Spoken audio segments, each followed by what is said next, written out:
হে সদাপ্রভু, তুমি ধার্মিকদের আশীর্বাদ করো, সুরক্ষা ঢালের মতো তোমার অনুগ্রহ দিয়ে তাদের ঘিরে রাখো। নম্রতায় সদাপ্রভুর ভয়, এর বেতনে হলো ধন সম্পদ ও সম্মান ও জীবন। দুষ্টদের চলার পথে ফাঁদ ও চোরা খাত থাকে, কিন্তু যারা নিজেদের জীবন রক্ষা করে তারা সেগুলি থেকে দূরে সরে থাকে। ভালোবাসা ও বিশ্বাসতা যেন কখনো তোমাকে ত্যাগ করে না যায়, সেগুলি তোমার গলায় বেঁধে রাখো, সেগুলি তোমার হৃদয়ে ফলকে লিখে রাখো। তবে তুমি ঈশ্বরের ও মানুষের দৃষ্টিতে অনুগ্রহ ও সুখ্যাতি লাভ করবে। তুমি সর্বান্তঃকরণে সদাপ্রভুর উপর আস্থা রাখো, নিজের বিচক্ষণতার উপর নির্ভর করো না। তোমার সমস্ত পথে তার বশ্যতায় স্বীকার করো ও তিনি তোমার পথগুলি সোজা করে দেবেন। তোমার হাত আমাকে সৃষ্টি করেছে ও গঠন করেছে, তোমার আদেশ বুঝতে আমাকে বোধ শক্তি দাও।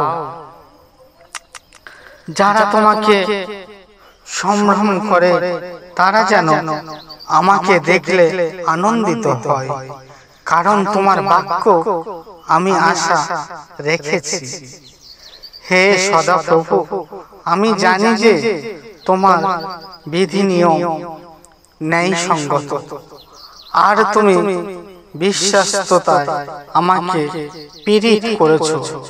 যখন তিনি সেই স্বয়ং সত্য আত্মা আসবেন, তিনি আমাদের সমস্ত সত্যের পথে চালিত করবেন।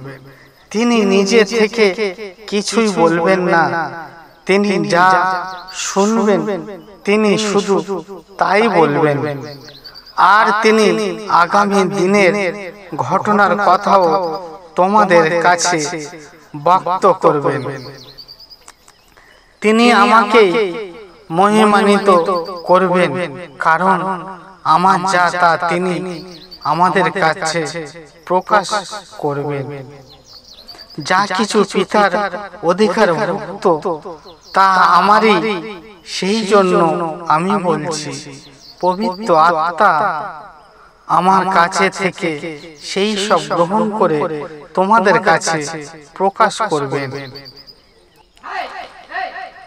আমি তোমাকে উপদেশ দেব এবং উপযুক্ত পথে চলতে তোমাকে শিক্ষা দেব। তোমার উপর প্রেমময় দৃষ্টি রেখে আমি তোমাকে পরামর্শ দেব। তোমরা ঘোড়া বা খরগোশের মতো হেও না, যাদের বোধ শক্তি নেই কিন্তু যাদের বল্গা লাগাম দিয়ে বশে রাখতে হয়, নইলে তারা তোমার কাছে আসে না। দুষ্টের অনেক দুর্দর্শ হয়, কিন্তু সদাপ্রভুর অবিচল প্রেম সেই ব্যক্তিকে ঘিরে রাখে যে তার উপর নির্ভর করে।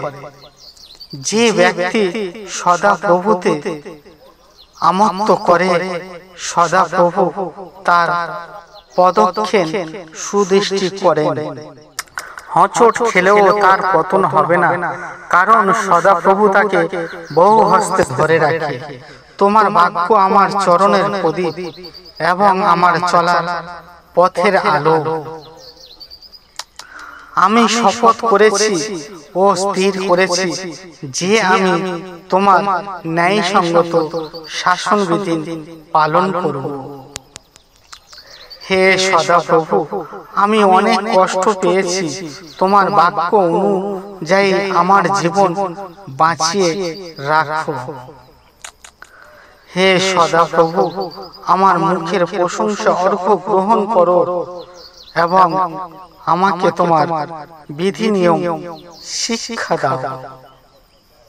যদিও আমি আমার প্রাণ প্রতিনিয়ত আমার হাতে নিয়ে চলি, আমি তোমার বিধিবিধান ভুলে যাব না।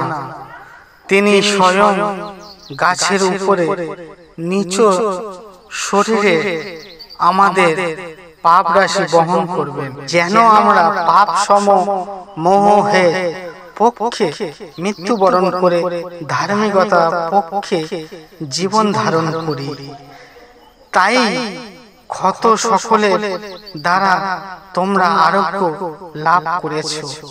তোমরা যদি তোমাদের ঈশ্বর সদাপ্রভুর কথা যত্ন সহকারে শোনো এবং তার দৃষ্টিতে যা ন্যায় তাই করো, তোমরা যদি তার আদেশগুলির প্রতি মনোযোগ দাও ও তার সব হুকুম পালন করো, তবে তোমাদের উপর আমি সেই সব রোগ ব্যাধির মধ্যে একটুও আনব না, যেগুলি আমি মিশরীয়দের উপরে এনেছিলাম। কারণ আমি সেই সদাপ্রভু যিনি তোমাদের সুস্থ করেছেন। তোমার ঈশ্বর সদাপ্রভুর আরাধনা করো এবং তার আশীর্বাদ তোমার খাদ্য ও জলে বজায় থাকবে। তোমার মধ্য থেকে আমি সব রোগ ব্যাধি দূর করে দেব, যিনি তোমার সমস্ত পাপ ক্ষমা করেন আর তোমার সকল রোগ ভালো করেন। পবিত্র আত্মার ফল হলো প্রেম, আনন্দ, শান্তি, দীর্ঘ সহি উষ্ণতা, মাধুরী, পরোপকারিতা, বিশ্বাসতা। তুমি ধার্মিকতা ভালোবাসো আর অধর্মকে ঘৃণা করে আসছো। তাই ঈশ্বর, তোমার ঈশ্বর, আনন্দের তেল দিয়ে অভিযুক্ত করে তোমাকে তোমার সহচরদের ঊর্ধ্বে স্থাপন করেছেন। তোমরা গিয়ে ভালো ভালো খাবার খাও ও মিষ্টি রস পান করে আনন্দ করো, এবং যারা কিছু প্রস্তুত করতে পারেনি তাদের পাঠিয়ে দাও। এই দিনটি প্রভুর উদ্দেশ্য পবিত্র। তোমরা দুঃখ করো না, কারণ সদা প্রভুতে যে আনন্দ তাই তোমাদের শক্তি। প্রত্যাশার ঈশ্বর তোমাদের সমস্ত আনন্দ ও শান্তিতে পূর্ণ করুক, যেমন তোমরা তার উপরে বিশ্বাস করো, যেন তোমরা পবিত্র আত্মায় পরাক্রমের দ্বারা প্রত্যাশায় উপচে পড়ো। কারণ ঈশ্বরের রাজ্য ভোজন পানের বিষয় নয়, কিন্তু ধার্মিকতার, শান্তি ও পবিত্র আত্মায় আনন্দে। ঈশ্বরের প্রশংসা হোক প্রভু যিশুর নামে। Amen, amen, amen.